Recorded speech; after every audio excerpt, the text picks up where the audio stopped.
Sir నమస్తే అండి. నమస్తే. సాయి కృష్ణ లాకప్ డెత్ కేసుకి సంబంధించి సిట్ అధికారులు ఎప్పుడైతే ఈ కేసును హ్యాండ్ ఓవర్ చేసుకున్నారో అప్పటి నుంచి విచారణ కాస్త వేగవంతంగా వెళుతోంది. మరోపక్క చాలా ట్రాన్స్‌పరెన్సీగా కూడా విచారణ సాగుతోంది అన్నట్టుగా వార్తలొస్తున్న నేపథ్యంలో, ఈరోజు మనం చూసాము కృష్ణలంక పీఎస్ పైన కొంచెం బూడిది, కొన్ని ఎముకలు దొరికాయంట. అండ్ పీఎస్‌లో కొన్ని రక్తపు మరకలు అక్కడక్కడ లాఠీ పైన కూడా మరకలు ఉన్నాయి. అవి సాయి కృష్ణవే అంటూ కూడా వార్తలొస్తున్న నేపథ్యంలో ఏం చెప్తారు? అంటే ఇవన్నీ ఇవి కనిపించినాయి కాబట్టి అదేదో కేసు నిజాయితీగా వాళ్ళు దర్యాప్తు చేస్తున్నారు అని అనుకోవడానికి అవకాశం లేదు. అంటే ఇవి కల్పించి గూడా ఉండొచ్చు. పెద్ద కష్టమేం కాదు వాళ్ళకి.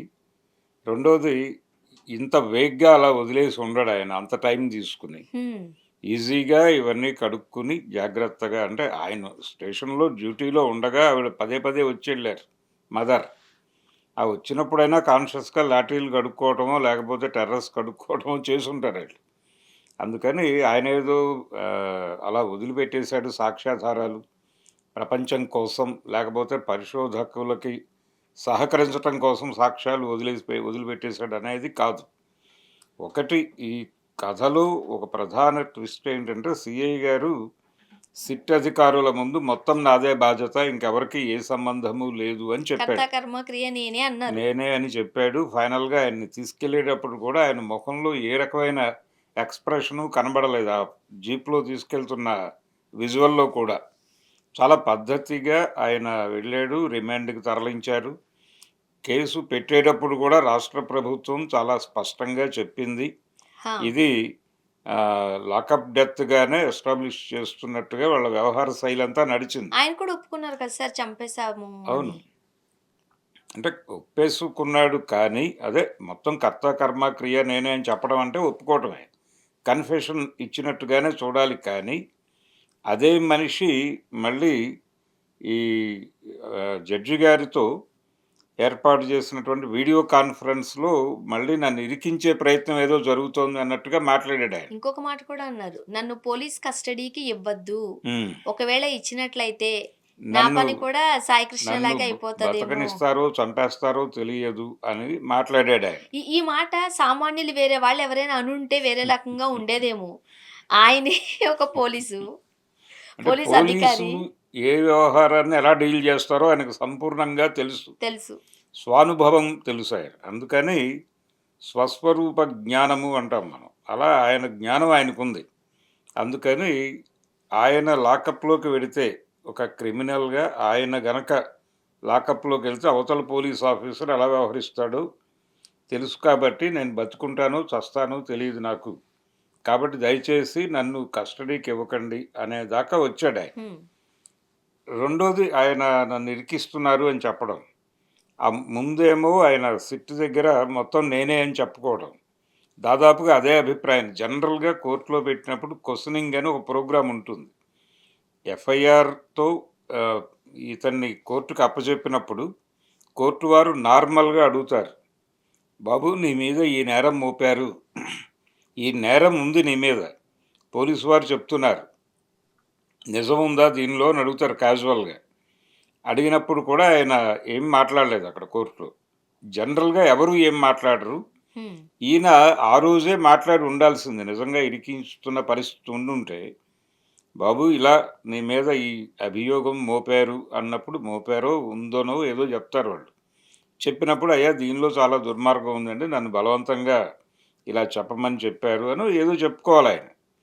అప్పుడు ఏమీ మాట్లాడలేదు. సైలెంట్‌గా ఉన్నాడు, వెళ్ళిపోయాడు. ప్రపంచం అంతా ఆయన్ని ఎవరో డ్రైవ్ చేస్తే జరిగింది ఈ క్రైమ్ అన్నట్టుగా మాట్లాడుకున్నారు. ఇప్పుడు అసలు అంటే ఇప్పుడు ఓపెన్‌గా ఆయన ప్రపంచానికి కన్వే చేయదలుచుకుంటున్న విషయం ఒకటే. ఈ చంపటం అనేది నా పర్సనల్ ప్రోగ్రామ్ కాదు. కానీ సాధారణంగా నార్మల్‌గా అంటే ప్రతి సామాన్యుడికొచ్చే డౌట్‌నే మనం కూడా ఇక్కడ ఎక్స్‌ప్రెస్ చేద్దాం. ఇప్పుడు సిఐ నాగరాజుకి పర్సనల్‌గా సాయి కృష్ణతో ఏమన్నా గొడవ ఉంటదా? ఉండదు. ఉండదు. సో, ఎవరో చెబితే ఆ ఎవరయ్యుండొచ్చు, పోలీసు ఉన్నతాధికారుల ప్రమేయం ఉండుండొచ్చు, రాజకీయ నాయకుల ఇన్వాల్వ్‌మెంట్ లేకుండా ఒక వ్యక్తిని లాకప్ డెత్ చేయాల్సిన అవసరం ఈ టైంలో చేయాల్సినంత అవసరం ఏముంది అని అనుకుంటున్న టైంలో, ఇంతవరకు తనను కాపాడతారేమో అని అనుకుని ఉండొచ్చు. బట్ ప్రెషర్స్ వల్ల ఇరికించాల్సిన పరిస్థితి వస్తుంది కాబట్టి భయపడుతున్నారా? లేదు. లేదు. అంటే ఆయన తన్ని తాను కాపాడుకునే ప్రయత్నం కూడా ప్యారలల్‌గా అంటే కంటెస్ట్ చేయదలుచుకుంటున్నాడు ఆయన కేసులో. కంటెస్ట్ చేయడం అంటే కన్ఫెషన్ స్టేట్మెంట్ ఇచ్చి నేనే నేరం చేశాను. కాబట్టి నాకు మీరు ఏ శిక్ష విధించుకున్నా పర్వాలేదు అని చెప్పే మూడ్‌లో లేడాయన. హ్మ్. ఆ మూడ్‌లో ఉన్నట్టుగా ఆ టైంలో కనిపించాడు. కానీ ఇప్పుడు అలా లేడు. కంటెస్ట్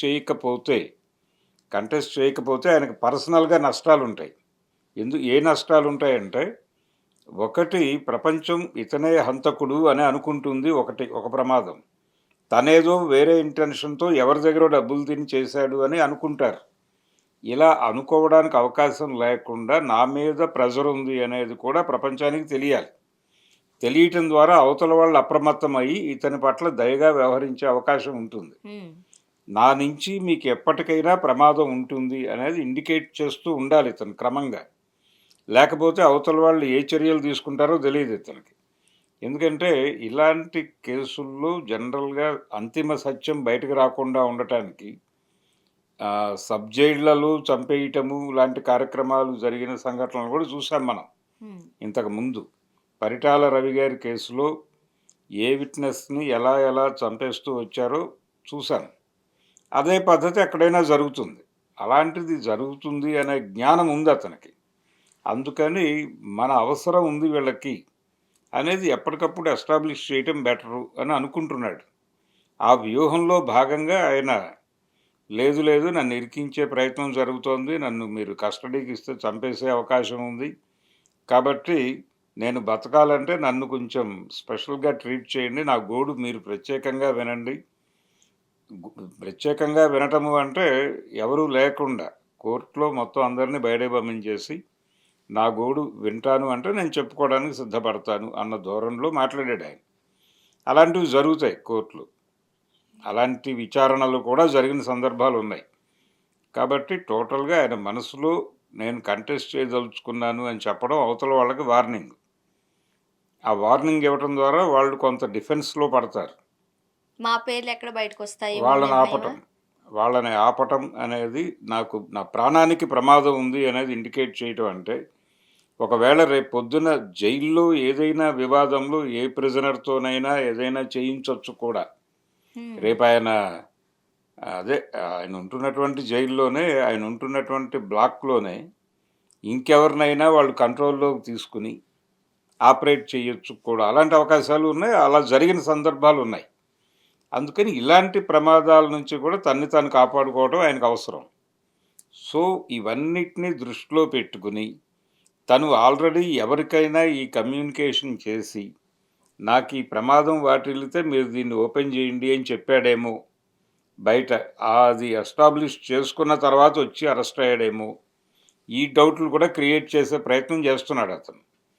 అందుకని అతను పద్ధతిగా ప్లాన్డ్‌గానే ఉన్నాడు. అతను సహకరిస్తాడు డెఫినెట్‌గా. సహకరిస్తాడు కానీ, తన మీదకి అంత ప్రమాదం కాకుండా చూసుకోవాలి. తనని తాను ప్రొటెక్ట్ చేసుకోవాలి. ఆ ప్రొటెక్ట్ చేసుకోవటం అనే ప్రోగ్రామ్‌లో కూడా ఉన్నాడాయన. అలాగని చెప్పి అవతల వాళ్ళని రోడ్డు మీద వేయటం అనే పిచ్చి పని కూడా చేయడు. హ్మ్. వేస్తే వాళ్ళు టోటల్‌గా కంట్రోల్‌లోకి తీసుకుంటారు విషయాన్ని. అంత పరిస్థితి కూడా తెచ్చుకోడు. తన పీకల మీదకి రాకుండా తను జాగ్రత్తగా, సేఫ్‌గా ఈ గందరగోళం నుంచి బయటపడటం కోసం ఆయన ప్రయత్నం ఆయన యుద్ధం ఆయన చేస్తున్నాడు. నాగరాజు గారు. చూడాలి సార్ ఏం జరగబోతుంది. ఎందుకంటే రోజుకొక అప్‌డేట్ వస్తుంది కాబట్టి ఆయనే రకరకాల మలుపులు తిప్పుతాడు దీన్ని. తిప్పేసి ఫైనల్‌గా ఇప్పుడు సత్యం బాబుని ఆ రోజుల్లో ఆయేషా మీరా హత్య కేసులో అతనే నిందితుడు అని ప్రపంచం అంతా నమ్మింది. నమ్మింది. అవును. తర్వాత కాదు అన్నారు. కాదు అన్న తర్వాత ఇన్ని సంవత్సరాలు నన్ను జైల్లో పెట్టుకుని దానికి సంబంధించి కనీసపు కాంపెన్సేషన్ కూడా ఉండదా అని అడిగాడతను. ఏమీ ఉండదు అని చెప్పి పంపించేశారు బయటకి. నిర్దోషిగా విడుదల చేయటమే నీకు చాలా గొప్ప విషయం. ఆ ఆనందాన్ని అనుభవించు అని పంపించేశారు అతన్ని. అలాగే ఏదైనా జరుగుతుంది. చూద్దాం సార్. Thank you.